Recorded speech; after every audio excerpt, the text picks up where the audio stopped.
നിന്നിലേക്ക് ഭാഗം 96.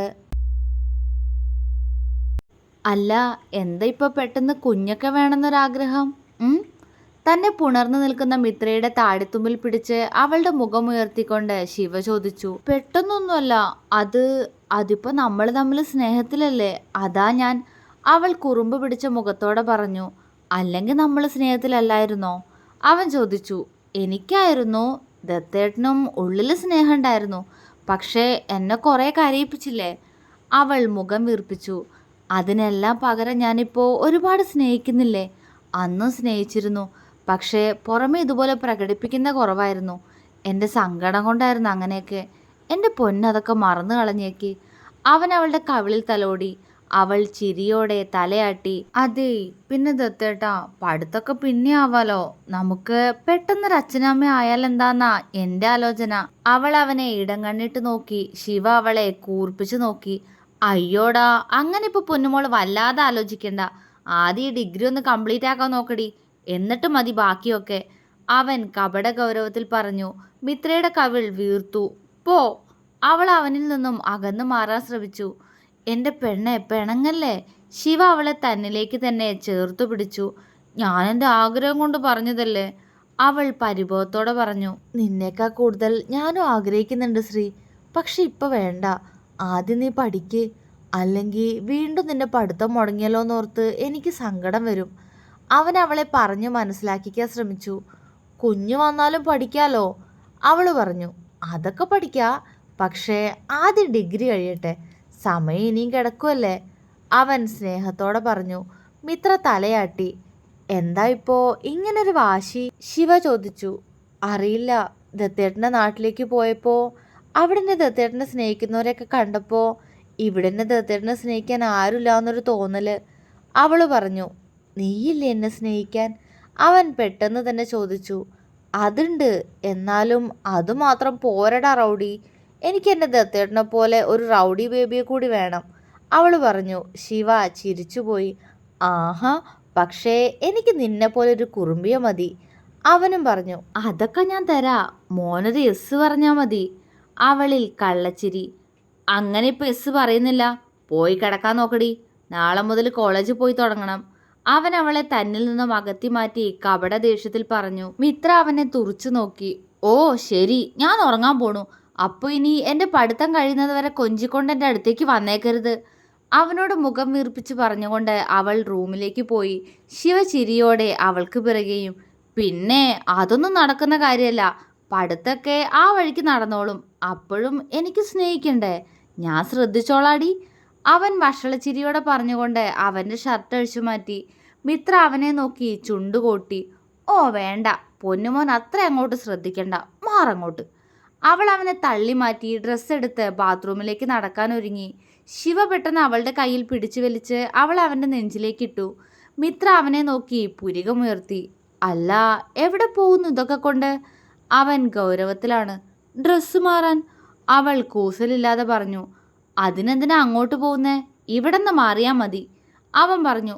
അയ്യടാ, അതൊന്നും നടക്കില്ല, അവൾ ചമ്മലോടെ പറഞ്ഞു. ഓഹോ, അങ്ങനെയാണോ? എന്നാലേ നീ മാറ്റണ്ട, ഞാൻ മാറ്റിത്തരാട്ടോ, അതും പറഞ്ഞവൻ അവളുടെ ചുരിദാറിൻ്റെ ടോപ്പിൽ കൈവച്ചു. അയ്യേ വേണ്ടാട്ടോ ദത്തേട്ടാ, നല്ല ദത്തേട്ടനല്ലേ, അവൾ കൊഞ്ചി.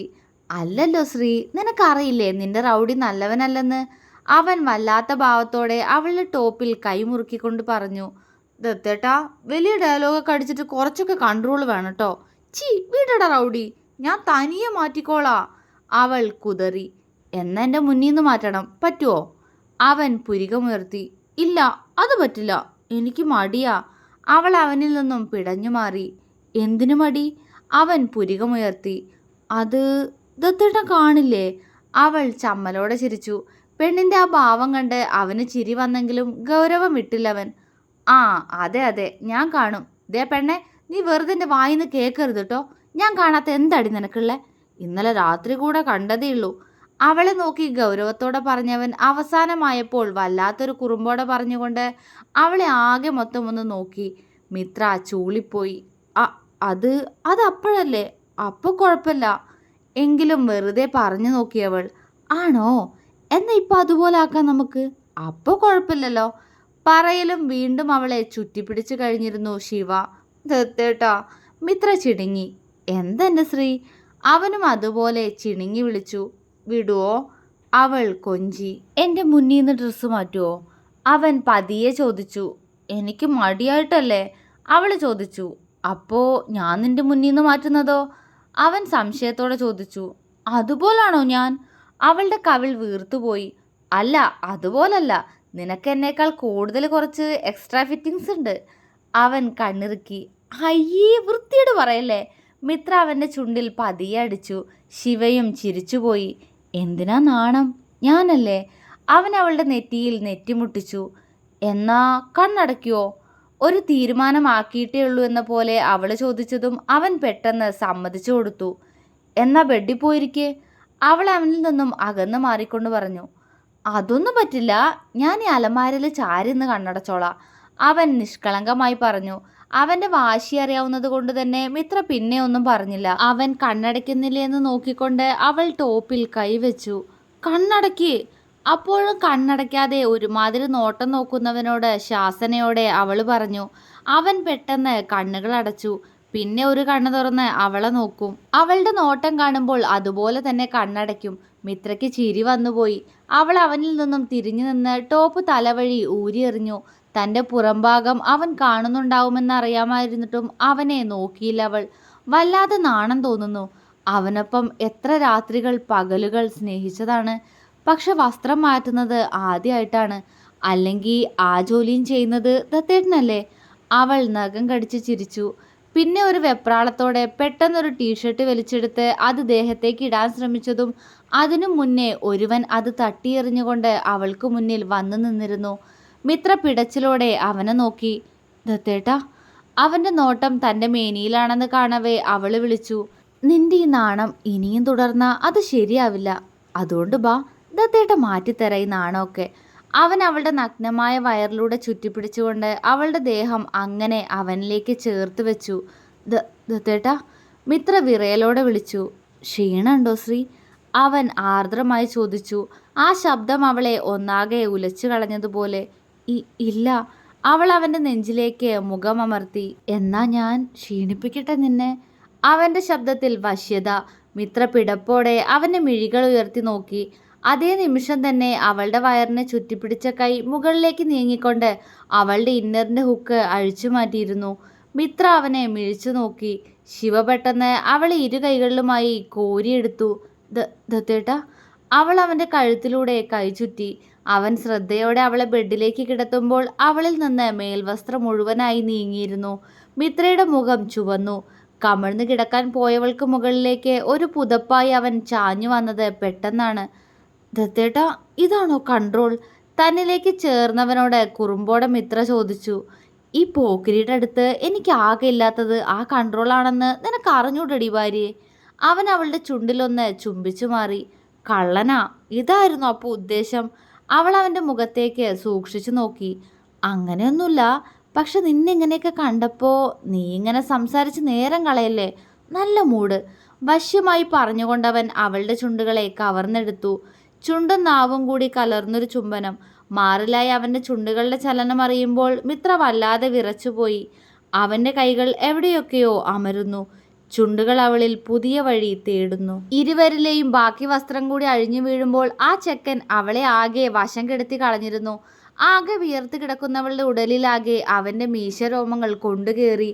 അവളും അവനെ ബെഡിലേക്ക് തള്ളിയിട്ട് എന്തൊക്കെയോ ചെയ്യുന്നു. ഒടുവിൽ ഒരിക്കൽ കൂടി ആ പെണ്ണിനെ അറിയുമ്പോൾ ആദ്യത്തേത് എന്നതുപോലൊരു പുതുമ അപ്പോഴും ശിവയ്ക്ക് തോന്നി. വെട്ടിവിറച്ച ദേഹത്തോടെ ബെഡിലേക്ക് വീഴുമ്പോൾ മിത്രയെ തൻ്റെ നെഞ്ചിലേക്ക് അടക്കി പിടിച്ചിരുന്നു ശിവ. ആകെ ക്ഷീണിച്ചു പോയിരുന്നു മിത്ര. അവൻ അവളുടെ നെറ്റിയിൽ ചുംബിച്ചു. തളർന്നോടി പോക്കിരി? അവൻ കള്ളച്ചിരിയോടെ ചോദിച്ചു. അല്ല, അത് എൻ്റെ പഠിത്തം കഴിയട്ടെ, അതുവരെ ശ്രദ്ധിച്ചോളാന്ന് പറഞ്ഞിട്ട് കുറച്ചു മുന്നേ ആ ശ്രദ്ധയൊന്നും കണ്ടില്ലല്ലോ എന്ന് ഓർക്കായിരുന്നു ഞാൻ. അവൾ അവനെ കളിയാക്കി. ശിവ അവളുടെ കവിളിൽ പതിയെ കടിച്ചു. മിത്ര ചിരിയോടെ അവനെ നോക്കി. അത് പിന്നെ നിന്റെ ഡേറ്റ് ആവാറായില്ലേ, അതുകൊണ്ട് എനിക്ക് പേടിയില്ല. അവൻ ഇളിച്ചു.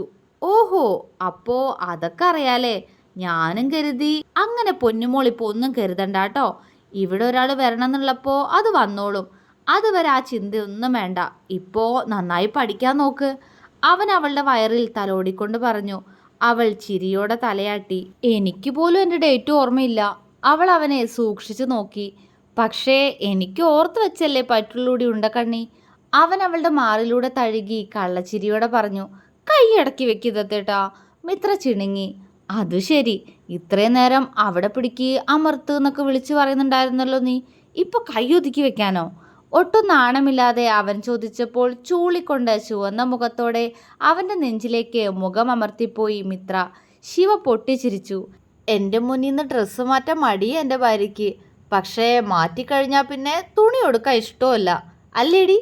അവനൊരാക്കലോടെ പറയവേ അതിനുള്ള മറുപടി അതേ നിമിഷം അവൻ്റെ നെഞ്ചിൽ പല്ലുകൾ ആഴ്ത്തി കൊടുത്തിരുന്നു മിത്ര. ശിവ എരിവ് വലിച്ചുപോയി. പതിയെ അവളുടെ മുഖം പിടിച്ചുയർത്തി ആ നെറ്റിയിൽ അമർത്തി ചുംബിച്ചവൻ. മിത്ര പ്രണയത്തോടെ അവനെ നോക്കി. അവനേറെ പ്രണയത്തോടെ അവളെ തൻ്റെ നെഞ്ചിലേക്ക് കൂടുതൽ ചേർത്തു പിടിച്ചു. തുടരും.